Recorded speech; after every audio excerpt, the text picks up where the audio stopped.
Hi everybody, Paul here again. One of the major components on the air conditioning system in your vehicle is called a compressor clutch. This plays a major role in providing cool air.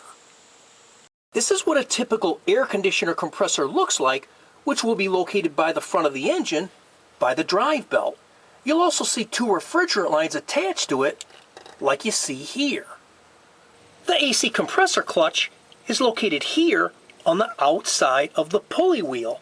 The clutch only turns when it's called upon to circulate refrigerant through the air conditioner system.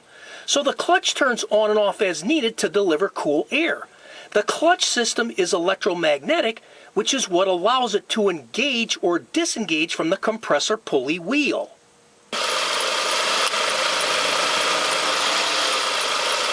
The clutch system consists of a clutch, a pulley bearing, and a clutch coil. If the air conditioner control button on your vehicle ever starts blinking like you see here, then this is a warning sign that the clutch on the compressor is not turning like it's supposed to. One of the reasons a clutch can stop turning is due to the failure of a very small part called a clutch relay, which I'm holding here in my hand. This will usually be located in the engine compartment. Simply remove the fuse and relay box cover.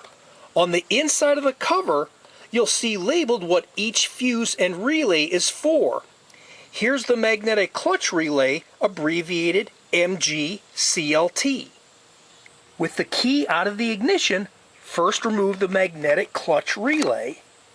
As long as your horn works, remove the horn relay and reinstall it where the magnetic clutch relay goes. Now start the vehicle and turn the air conditioner back on. If the air conditioner control button stops blinking and the clutch starts turning, then you know the original clutch relay is bad and needs to be replaced. I hope you found this helpful, and if you like this video, please hit the like button below, share it with your friends, and please be sure to subscribe. God bless you and have a great day. Bye for now.